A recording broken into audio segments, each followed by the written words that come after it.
Om Bhurabhuvah Svah Tatsavituर्वरेण्यं Bhargo Devasya Dhimahi Dhiyo Yonah Prachodayat. Om Shanti Shanti Shanti. Namaste, my dear friends. This is the 20th video on Sai Gita. It starts with, by their actions people will reveal their inner natures. It is in the field of action or karma that you most patently reveal your character and the type of human being you are. That's why so much importance has been given to performing all your actions without attachment to the fruits. Just as a mirror can show you the type of face you have, your actions will reveal the type of inner feelings you have. When you have some dealings with others, you can easily find out the type of people they are by examining their actions. People may appear to be very fair, to be serene and mild, and have a very peaceful disposition. In other words, they appear to have a sattvic nature. They may also appear to be individuals ready to undergo great personal sacrifice. You may believe that they are blessed with a sacred heart, but their actions may prove them to be otherwise. Their actions may be totally devoid of love and compassion and true caring and consciousness of others. Their actions may reveal an animal nature or even a demonic nature. Through their actions, their hidden nature is revealed. Other people, by the outer impressions they first make, may seem to be cruel. You may feel that they are curt and abrupt and lacking in civility or gracious manners. They may appear in every way to be very rajasic or even tamasic, the lower animal-like qualities previously discussed. But if in their actions people exhibit compassion and other great human qualities, then you must conclude that they are truly sattvic in nature. So, if you want to ascertain whether a particular person is predominantly sattvic, rajasic or tamasic in nature, whether his inner being is serene and selfless or desire-ridden and quick to react negatively or slothful, vicious and mean, then you need only to observe his actions. People's actions will unmistakably reveal their inner nature. The Gita has pointed out the type of actions that should be performed in daily life. The Gita has not commanded you to renounce everything, take up sannyasa, by which is mean that you detach yourself from all worldly possessions and interest and go to the forest. Rather, the Gita has shown that an important duty and a responsibility of every human being is to undertake useful activities in the world. Furthermore, the Gita proclaims that the secret of human life is to recognize and follow the path of Dharma, which means engaging yourself in selfless and sacred actions that promote the welfare of your fellow human beings. The Gita declares that human life lies in action. You should not even be able to sustain the body if you abstain from all actions. Therefore, every ordinary human being as well as every spiritual aspirant should enter the field of activities and work. But the actions which you perform must be sacred actions. They must conform to the principle of Dharma. You have to convert your activities into karmas which are useful to others. You have to perform actions which are ideal, and you have to practice such ideal actions without any selfish motive. They must originate not from the compulsive drive of desire, but from the peaceful qualities in your heart, devoid of self-interest and attachment to the fruits. Only then can your actions be considered sattvic in nature. Ordinary people will not be able to perform actions completely without desire. You will have to orient your actions and your desires towards the purpose of seeking and experiencing God. When that sacred orientation becomes the basis of all your activities, then your karma becomes yoga that will lead you straight on the path to your goal of becoming one with the divinity. The spell of illusion and its two powerful forces. However, involved with all your actions, there will be the spell of Maya or illusion which will frustrate your efforts to reach your divine goal. There are two powerful forces which make up Maya. These are the veiling power and the projecting power. There is no particular form or shape to these two. First, consider the veiling or covering power. How does it cover? With what does it cover? How can you uncover this thing which it has covered? If it does not have form itself, by what means does it cover?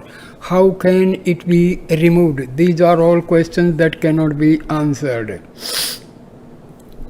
Maya is mysterious and inexplicable. Delusion and confusion are its very nature. Consider a rope lying on the road. In the darkness, you are deluded into believing that this rope is a snake. What is it that has covered the rope? Try to understand what happened. You were suddenly filled with a feeling of fear because you imagined a snake lying on the road before you. So it was in your mind that the rope got converted into a snake and you got frightened. Is the snake really there? No, there is no snake there. Then how can the rope be converted into a thing which does not exist and never has existed? This is the delusion. Under what circumstances does this delusion exert its influence on you? It is during twilight or in the dark that you imagine you see the snake when there is only a rope there. It is through darkness that the delusion comes and envelops you. In truth, no snake has replaced the rope, but the delusion declouds the minds of human beings and obscures their clear perception. This delusion is Maya. When you shine your light on the area, you find no snake there. There is only a rope lying there. Thus, in the light, a delusion disappears and the real object is seen. That which exists will always exist. It will never cease to exist. It remains unchanged forever.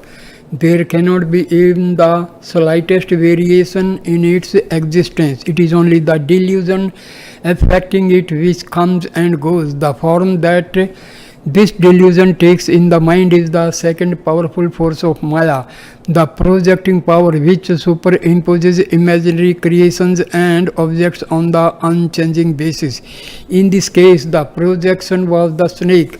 Another time it will be something else. Moods, pains, pleasures all come and go. They are something like relatives that come to visit you but do not stay permanently. In the same way, the Maya comes and goes as a delusion for human beings. The delusion in your mind which covers the rope and hides it from you is the veiling power. The illusion which has been projected by your mind onto the rope is the projecting power. With the help of the light, you see the rope as rope and the snake vanishes. So these two aspects of Maya have come in the darkness and have disappeared in the light. The power of Maya to delude can be permanently dispelled. Do these two powers of illusions always come at the same time, or can they come at different times? The veiling power and projecting power may appear and disappear at the same time, but as happens in deep sleep, when there is only the veiling power, they may appear and disappear at different times also. Maya is inexplicable, it has no beginning, but it can permanently come to an end. When the light of wisdom shines on it, Maya will finally disappear. Then the one unchanging reality will stand revealed. By teaching this great wisdom to Arjuna, Krishna was able to free him from delusion and helped him shine with the inner light. Then as now you are developing only superficial understanding and outer vision, but it is the inner vision that is important. It alone is true and sacred. You lose sight of the one reality of your own truth because you pay attention only to the impermanent outer vision and completely forget the permanent inner vision. God's mission is to restore this sacred inner vision. This is what he does when he comes as a avatar. Krishna said, "Dear one, whatever actions you perform during the time you are on this earth, know that they are all impermanent. In time you will discover that everything in this world is temporary. Your relationships, your attachments, your accomplishments, the sense of individuality you have developed are all going to disappear. Everything gets washed away in the flow of time. If you try to catch hold of things and cling to the things which are themselves being carried away by this flow of time, what chance is there for you to be saved? What chance is there for you to reach that perfection which is forever unaffected by this flow and which not only is never subject to it but is always its master? Arjuna, the things you are holding on to are all being washed away. Develop the firm conviction that in attaching yourself to temporary things you are wasting your life, that you are wasting the sacred opportunity that has been given to you to reach the permanent state that is your true reality. Surrender yourself to the divinity. Hold on to that permanent entity always established in your heart, and you will surely gain the eternal joy, the bliss divine. A pure heart is free of attachment and illusion. In this way, Krishna urged Arjuna to free himself from the attachments and illusions that were confounding him. Krishna said, Arjuna, you yourself must purify your heart and remove the veil of ignorance that is declouding you. Take to the path of righteous action, work for the welfare of the world, and dedicate every act to me, your very self residing in your heart. There is no royal road for human life leading to spiritual awakening other than through karma yoga. Through the path of sacred action, you will be able to enter the path of devotion only after you have laid a firm foundation through good actions, and only after you have purified your feelings and developed your devotion will you be able to enter the path of wisdom and proceed on to the highest level of God realization. It is in the arena of action that you lay the groundwork for reaching up to the loftiest regions of the spirit, or plunging yourself down to the lowest depths of sorrow. Your good or bad circumstances are inextricably linked with your actions. As part of your activities, you must perform the various scripturally prescribed sacrifices and ceremonial rituals.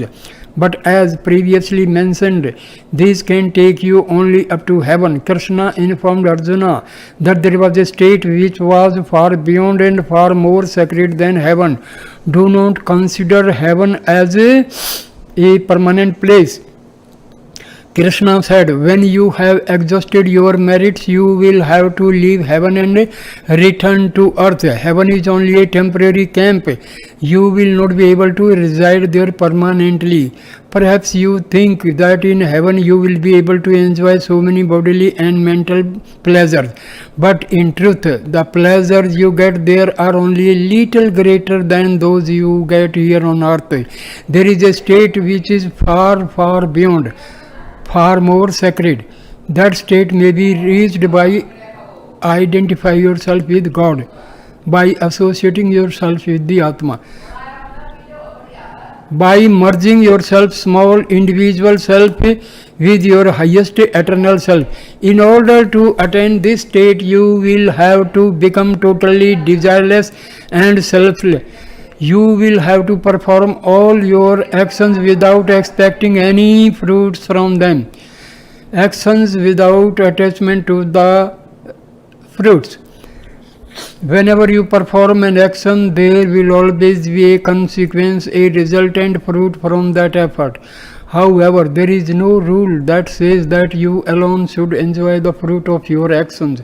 A grandfather might have planted a seed which subsequently developed into a fruit tree, and this grandfather might have died before the tree produced any fruit. But the fruit of the tree might have been enjoyed by his grandchildren sometime later. Here is a case where a person performing an action did not personally enjoy the fruit, but some others had the chance to enjoy them. The grandfather might have knowingly planted the tree without ever expecting to enjoy the fruit.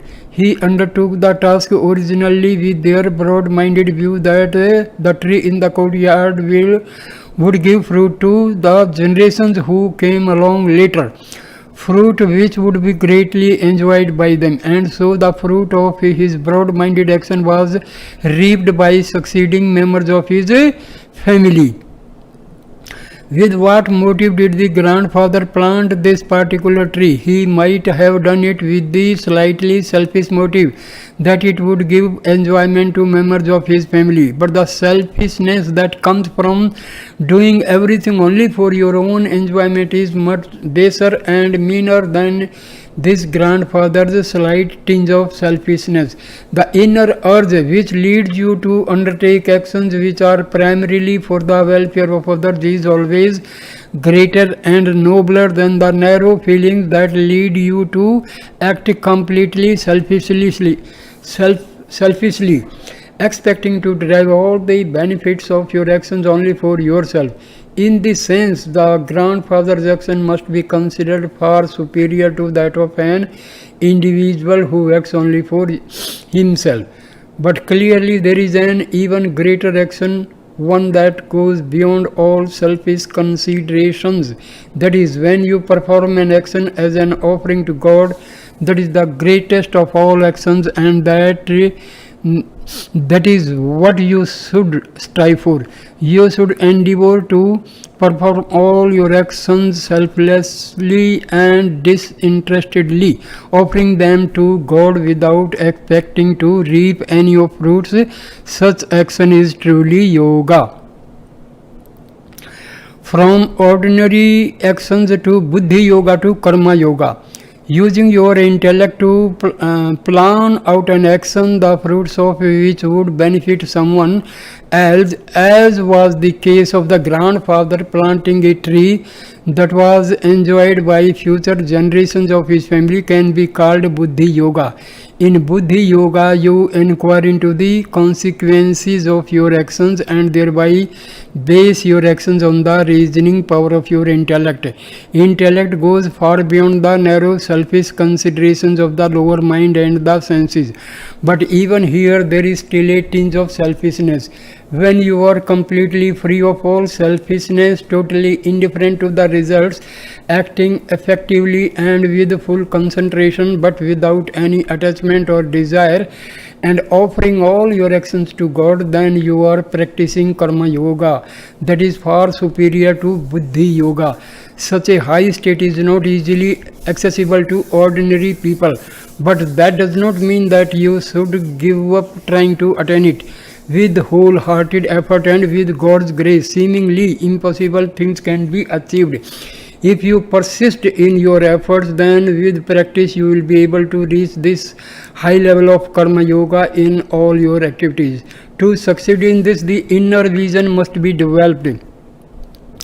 In order to firmly establish that inner vision, you must keep a particular principle constantly in mind. It is this: no matter how hard you search, whether it be in this physical world or in the world of your dreams and imaginations or any other world, all you will ever see, whenever you look, wherever you look, will be combinations and variations of the five elements, either in their gross or subtle forms. They are the only things you will ever be able to find anywhere. There can never be anything else. There is no such thing as a sixth element. These five elements are all reflections of the unlimited effulgence of God. They are His aspects. Their basis is the one divine principle. Therefore, perform all your actions with full consciousness regarding all objects in the world as the different multifarious names and forms that they appear to be, but as mere combinations of the five elements, energized and illuminated by the one divine principle. When you know that, when you see everything in the world to be sacred manifestations of divinity, then all your actions will automatically become offering to God. By keeping such lofty ideas in view while performing your actions, you effectively turn your vision from the limited outer vision to the liberating inner vision, and thus become a sacred human being. Constantly reflecting in this manner on the divinity that is everywhere is the best way to develop the inner vision that will establish you in Karma Yoga. But such inner vision is very rare among people. Even the greatest Pandits and scholars are steeped only in the outer vision. Here is a story that illustrates this. Ashtavakra at the Assembly of Scholars. Once upon a time, King Janaka called an assembly of great scholars. Noted academicians participated. Famous Pandits and logicians came from all over the realm. Scholars of renown who were extremely articulate in their arguments streamed in. A number of highly gifted persons who were capable of impressing the whole world with their intellectual and verbal prowess came to the great hall of the palace where the assembly was being held. This assembly was composed of such giants, and there was no room at all for ordinary people to enter.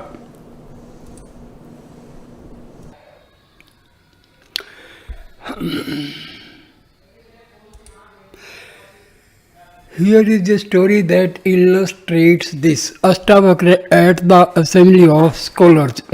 Once upon a time, King Janaka called an assembly of great scholars. Noted academicians participated. Famous Pandits and logicians came from all over the realm. Scholars of renown who were extremely articulate in their arguments streamed in. A number of highly gifted persons who were capable of impressing the whole world with their intellectual and verbal prowess came to the great hall of the palace where the assembly was being held. This assembly was composed of such giants that there was no room at all for ordinary people to enter. The daily meetings were presided over by King Janaka himself. Of the highly select groups in attendance, only the most outstanding and accomplished were given an opportunity to speak and present their views into this magnificent and august assembly. Young Ashtavakra, a young boy with a hideously deformed body, sought to gain admission. But who would permit Ashtavakra to enter? He did not have any credentials or any recommendation whatsoever. He did not have the help of any great teacher or sponsor. The only help he had was his deep faith in God. Whoever has an abiding faith in God will not be put to any insurmountable difficulties. Temporarily, there may be some obstacles, but in the end, he is sure to meet with success.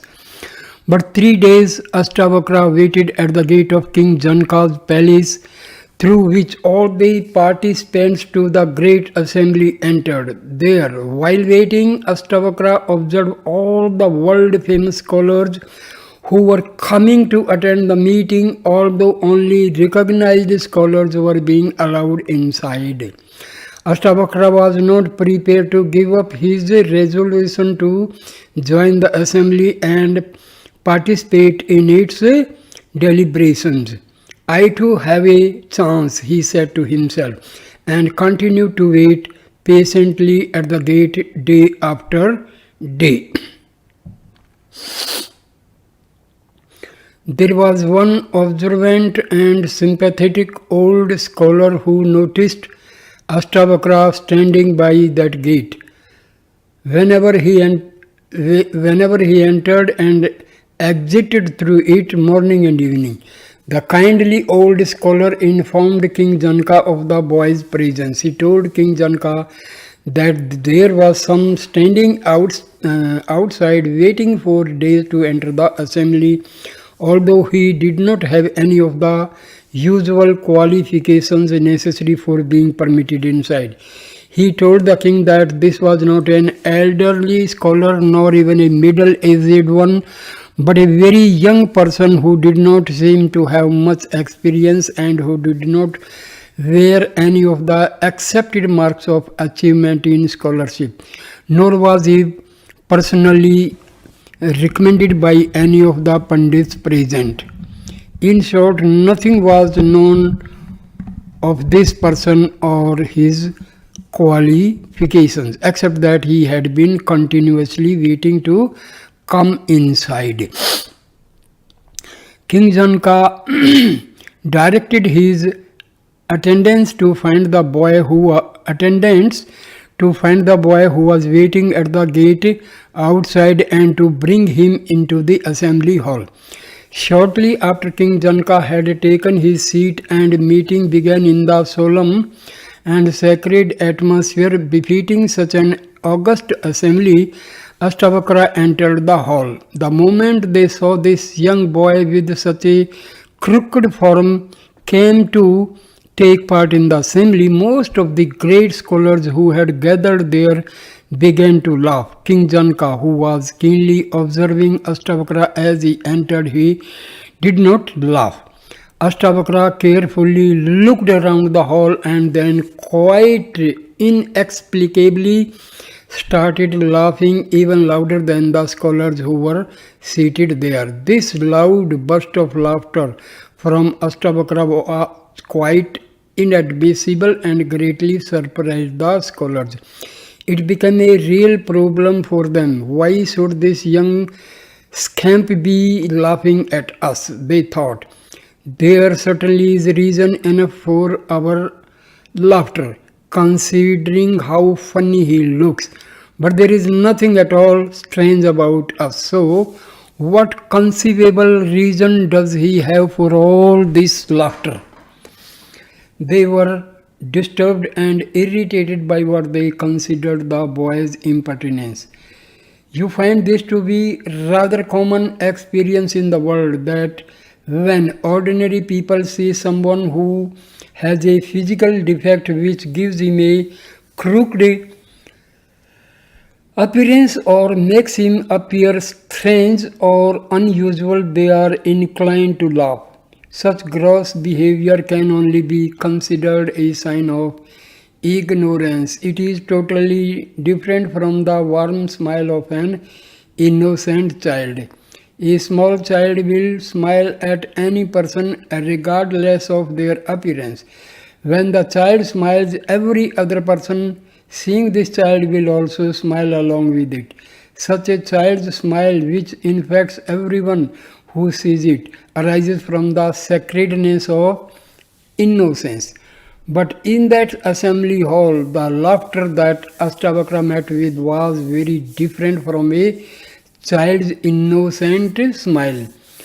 That hall was packed full with very great and noted scholars, persons of exceptional accomplishments in the learning.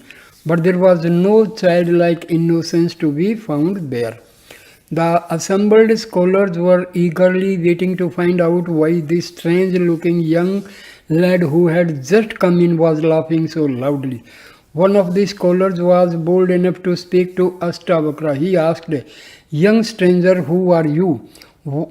We do not know you. When we looked at your as you came in, your form made us laugh.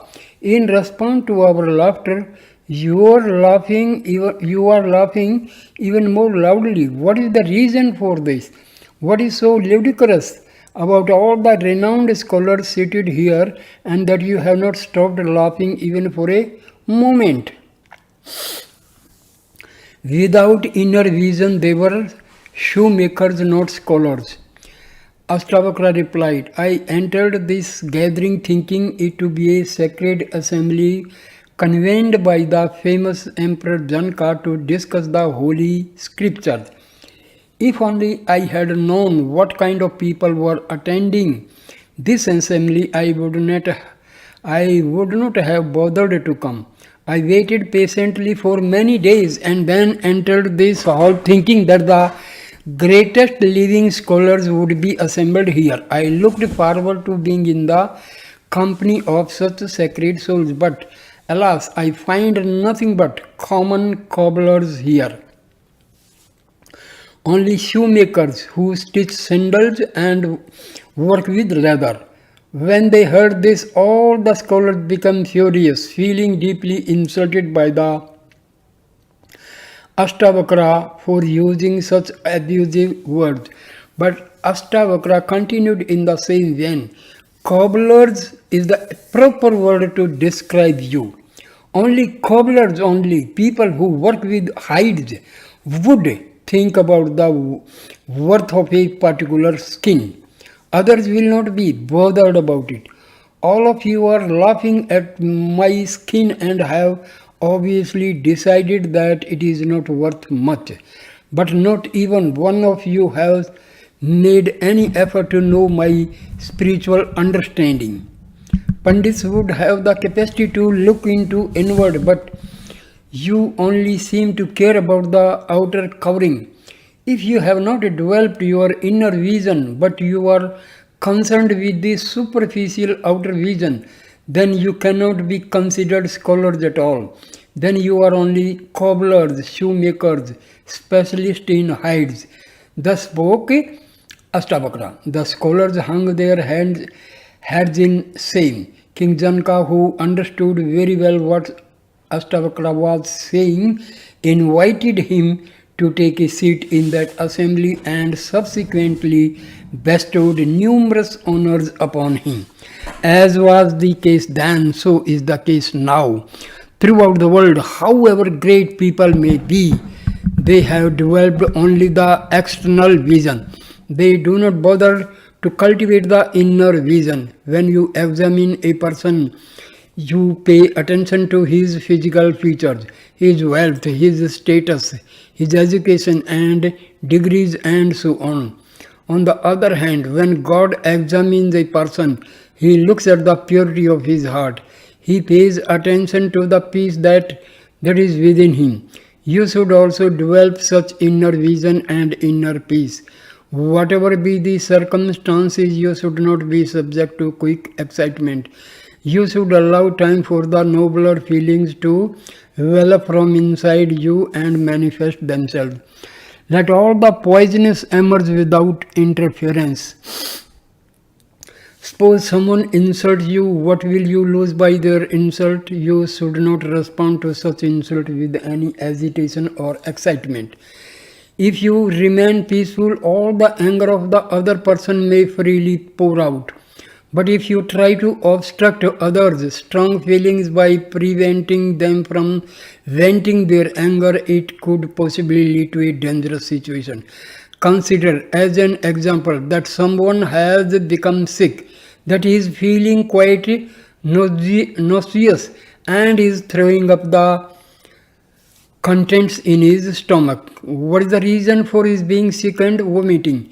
It is because some impurities, some toxic substances have entered his stomach.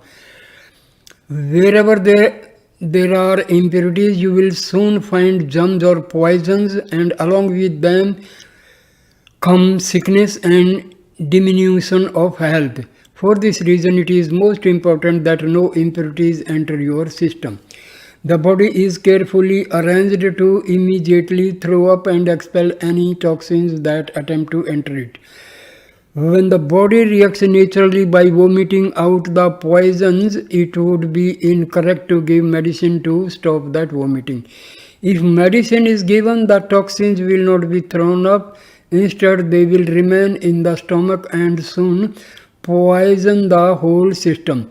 Therefore, one should allow all the impurities to come out and not obstruct them by giving medicine which suppresses the nausea.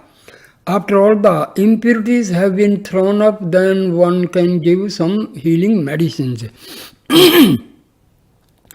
Once the vomiting and nausea are over, a person will feel very weak. Then he will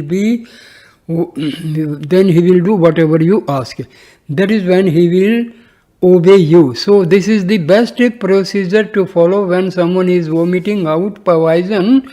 The same thing applies whenever someone is very angry and is vomiting out poison in that form. Let them do it. Do not obstruct them. Whatever they want to say, let them say it as long as they want to. Until such time as it all come out, you should remain peaceful and patient. Why should you subject yourself to a lot of disturbance and excitement? Instead of becoming upset, your patient attitude will actually promote feelings of peace and happiness within you. This itself is the experience of heaven, namely, to maintain your equanimity and compassion under all circumstances. Why should you deny yourself the joy of such heavenly feelings? Patience is a most important quality. Of all the good qualities a person can have, patience and forbearance rank at the very top. Baba has said a number of times that forbearance is truth, forbearance is righteousness, forbearance is non-violence, forbearance is happiness, forbearance really is equal in value to everything that you can find in all the worlds. If a person has forbearance, then he will be able to acquire all the other important qualities such as mind control, sense control, renunciation, fortitude, faith and equipoise. All these make up the state of inner purity. You use soap and water and powders and perfumes of various kinds to purify yourself externally. In the same way, you develop these 6 spiritual treasures and put them into daily practice in order to purify yourself internally. Inner purity is extremely important. It is even more important than outer purity. The Lord is ever present both inside and outside. The entire place where the Lord is to be found must be purified and sanctified, both inner and outer. Then the indwelling God will protect you wherever you go. The 6 spiritual treasures. Krishna taught Arjuna all the qualities which make one an ideal person firmly established in wisdom. They have been previously mentioned, but let us examine them once again. They are peace of mind, second, sense control, third, renunciation of desire, fourth, fortitude under all circumstances. This means that whatever be the test, whatever be the circumstances, you maintain a steady, undeluded and unwavering mind. Fifth, a firm faith in the teachings of the scriptures as well as in the words of Guru and the great saints who have trod the spiritual path before you. And sixth, being contented under all circumstances and have complete equanimity of mind. Only when you have equanimity of mind will you be able to develop firmness and fortitude. Only when you have fortitude will you be able to develop firm faith. Only when you have intense faith will you have some sacred feelings and renounce desires. Only when you have disgust for the objects of the world will you have sense control. Then when you have achieved sense control, you will gain the peace of mind. Where is peace of mind, there is inner and outer purity. And where there is inner and outer purity, patience will be second nature to you, and you will dwell automatically in that peaceful state. Therefore, you must make an effort to develop these basic qualities which are so vital to progress on the spiritual path. By reading or listening to these teachings on the Gita, or even committing various passages to memory, you will not be able to achieve much. Along with these activities of the mind, you have to put at least one or two of the injunctions given herein to practice. Only then will have given enjoying be put into practice by you, so that they can become your inner treasure and be an integral part of your expression in all your day-to-day activities. Remove body consciousness, realize God consciousness. The world is filled with God, saturated as it is with the divinity. The world is also filled with karma or action. Karma is the power of creation, the power of life. It is a power directly derived from God. You come into human birth in order to reap the fruits of your previous actions. In that way, actions lead to rebirth and then to more actions, thereby keeping you bound to the cycle of birth and death.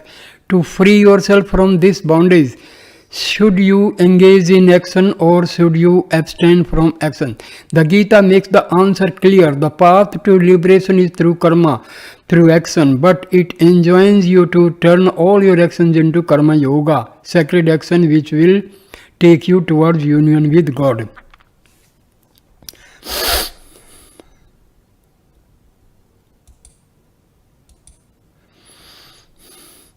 Embodiments of love.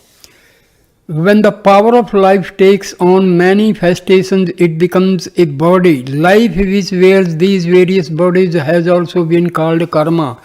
The Sanskrit word karma means work or actions, but karma refers only to the action itself, but also to the cycle of action and reaction of work and its resulting fruits. Your body is formed on the basis of the karma or actions that you performed in an earlier life. You get this human body and this life in order to enjoy or suffer the consequences of action that you were engaged in during another life. The body is directly associated with karma. It has no meaning outside of karma. Body means karma and karma means body. It is through the body that ever conceivable kind of action is performed. The place and the time where these actions occur are within nature or the world. When actions become sacred and righteous, when they are selfless and of the highest purity, and when they have been offered to God, then they become yoga. They lead to union with God. So you can see that in action, God, man and nature all come together. You perform action in order to sanctify your life. Everything in the world is the result of karma. That is why the ancient wisdom teachings have declared, offer your prostrations to karma. Whatever happens is the consequence of some previous actions. In other words, the result of karma. And be they good or bad, be they virtuous or evil, all karmas, all actions are derived from the powers of God. The expression may be different, but in the deepest sense, everything comes from God. That is the reason why a yogi, without caring whether it is favorable or unfavorable, accepts everything that happens to him as the will of Lord and considers the performance of righteous actions as his primary duty. The purpose for which you should be performing all your action is to sanctify your life. It is only through God's grace that you gain the privilege to engage in righteous actions. It is through the teachings of the Lord that you get this sacred opportunity and direction. It is for that reason that this holy scripture is called the Gita. Gita means a song. It is the song of the Lord. All those who listen to this song will be able to overcome grief and sorrow, whether it be on the battlefield or on some other field. Wherever this sacred song is sung, grief and sorrow will be dispelled. When actions are performed as offerings to God, they become yoga. This is revealed in the prayer given by a great saint who sang, "O beloved Lord, you are the Atma, my very self. My body is your house. All my daily duties are my offerings to you. My life breath is your praise. Wherever I walk, I am circumambulating you. Whatever word I utter is a mantra in adoration of you. Every karma I perform is done as worship around you." This saint had purified every action performed by his sense organs and offered these actions to the Lord. Thereby all his deeds became acts of worship. When you transform your actions into sacred actions suitable as offerings to God, then your actions will bring you into alignment with God. They will become yoga. You need to recognize the greatness inherent in such yoga and strive to purify every act you perform and offer it to the Lord. On the eve of the great war, Krishna commanded Arjuna, "Arjuna, you must fight this war, but while doing so, think continuously of me and make every action pure and offer it to me. That's what pleases me." Obeying the commands of the Lord, Arjuna fought on the battlefield to preserve righteousness, keeping Krishna steadily in mind.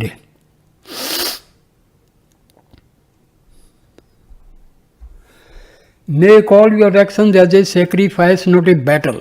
To reach your spiritual goals, you need to obtain God's love. In fact, for a devotee, pleasing the Lord is itself the goal. It becomes your most important duty. You must make sure that every act you perform will satisfy the Lord.